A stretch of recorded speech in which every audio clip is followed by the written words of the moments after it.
treteiros e treteiras, fulhões e fulhoas, olá demais pessoas! Amanhã tem episódio inédito do Namastreta especial de verão e sexta-feira começa a real oficial, a mais profana das festas sagradas, o Carnaval.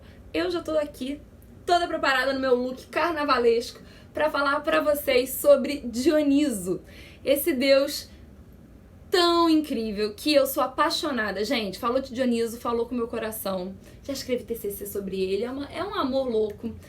Um deus que tem tudo a ver com carnaval, porque a festa cristã, carnaval que a gente comemora hoje, é muito sincretizada com uma das festas dionisíacas, uma das festas em honra a esse deus grego, que é um deus que tem muitos mitos, muitas histórias. Eu não ia dar conta de contar todos aqui pra vocês, mas eu queria falar um pouquinho sobre o que tem nessas festas dionisíacas que a gente pode encontrar no nosso carnaval atual e falar um pouquinho mais sobre esse mito, que na verdade é uma tragédia grega, que na verdade é filme, é história, é tudo, muito conhecida, que são as bacantes, que eu já falei um pouquinho no próprio episódio do Namastreta.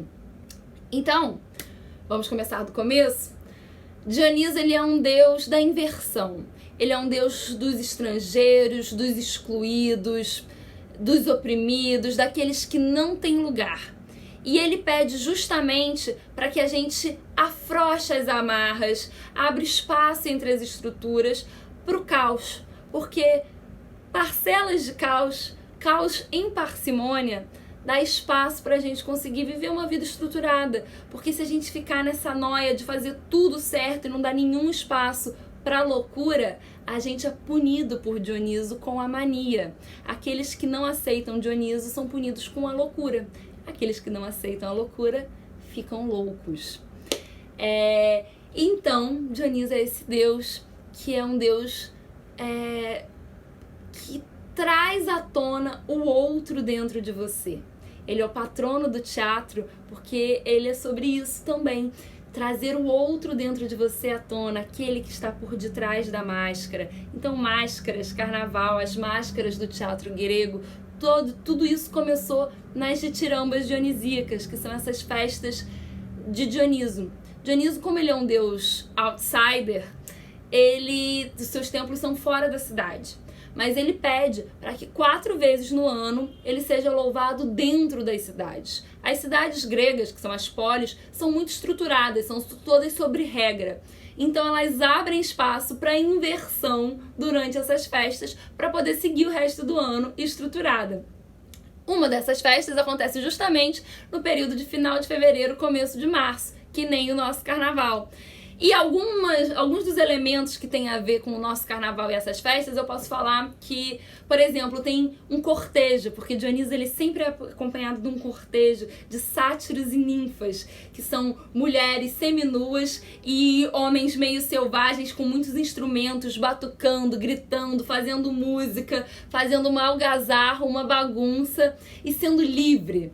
E gozando no sentido mais pleno dessa palavra, de fazer barulho, de fazer algazarra, de gozar a loucura e a vida, porque Dioniso é também o deus do renascimento. Ele é um deus do signo de peixes, ele é atrelado ao signo de peixes, então ele traz essa fluidez, essa dissolução.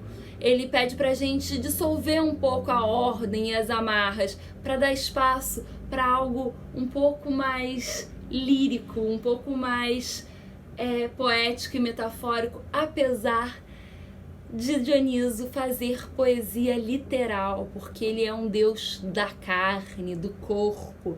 Ele faz a poesia na matéria. Isso é tão lindo sobre ele. Ele é um deus que morreu e renasceu muitas vezes, que foi perseguido por Hera.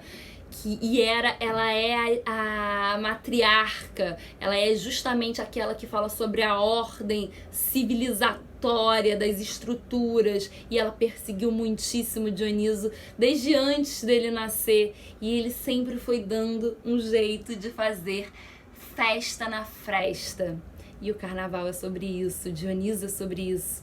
Ele é Baco, ele é o deus do vinho, ele é o deus do êxtase e da exaltação. As festas dionisíacas, na verdade, são rituais poderosos em que você tem que rebaixar o nível mental e deixar o outro dentro de você vir à tona, dar espaço para o êxtase, para a exaltação, para você poder chegar na catábase, na transcendência. Os rituais secretos dionisíacos eram sobre isso.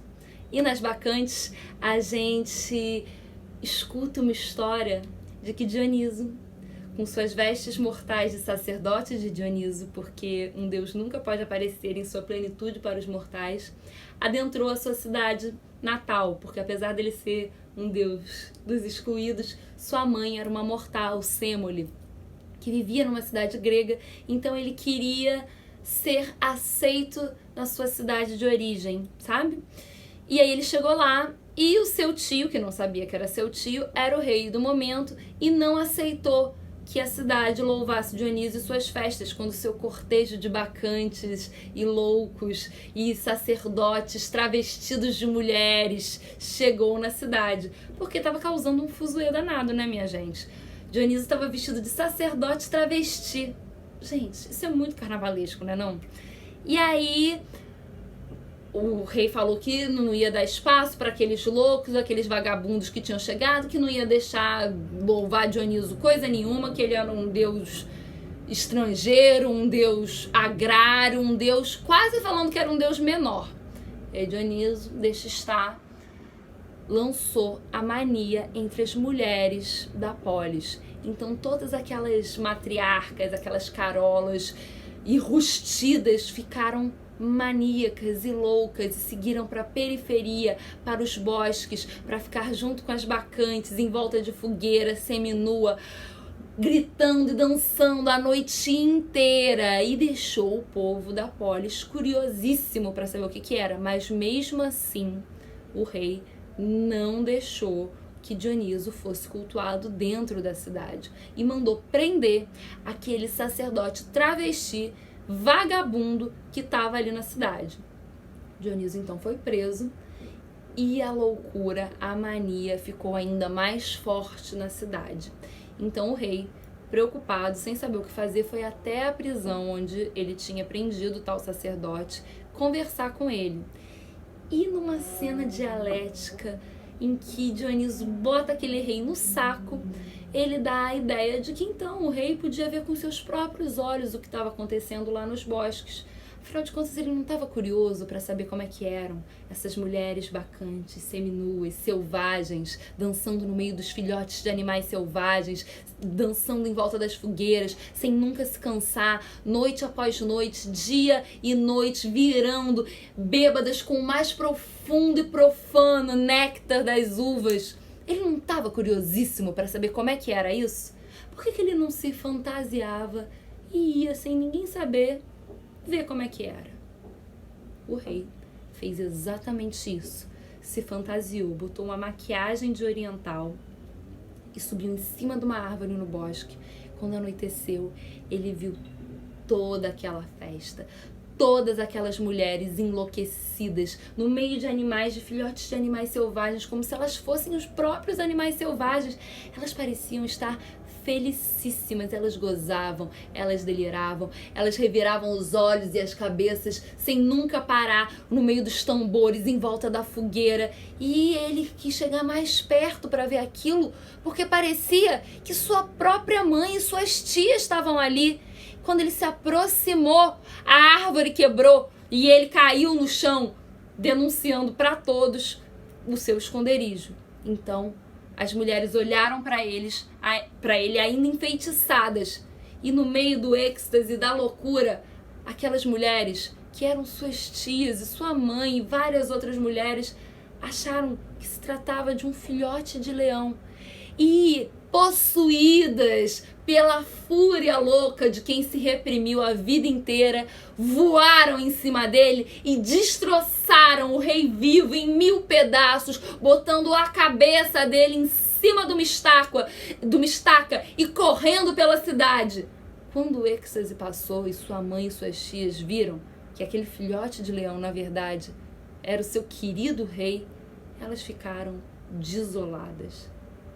E Dioniso já tinha se metamorfoseado e saído da prisão. O que a gente pode aprender com isso, minha gente? Que a gente tem que dar espaço para a loucura, sim, porque senão a gente vai ser punido com a mania. A gente tem que afrouxar esses nós, a gente tem que relaxar, a gente tem que meter o pé na jaca, a gente tem que saber qual é o nosso limite. E a gente só sabe qual é o nosso limite quando a gente passa do limite, não tem jeito.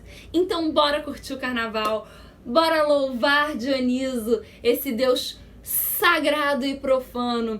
Vamos nos relacionar, vamos diluir fronteiras e barreiras, mas vamos fazer tudo isso dentro de um espaço de segurança para depois voltar para nossa vida normal. Então, nada de carnaval fora de época, bora viver o carnaval durante o carnaval da maneira que melhor lhe convém, respeitando o seu próprio espaço, o seu próprio tempo, mas dando espaço para esse Deus da inversão tão poderoso que é nosso querido Baco. Que comecem os festejos!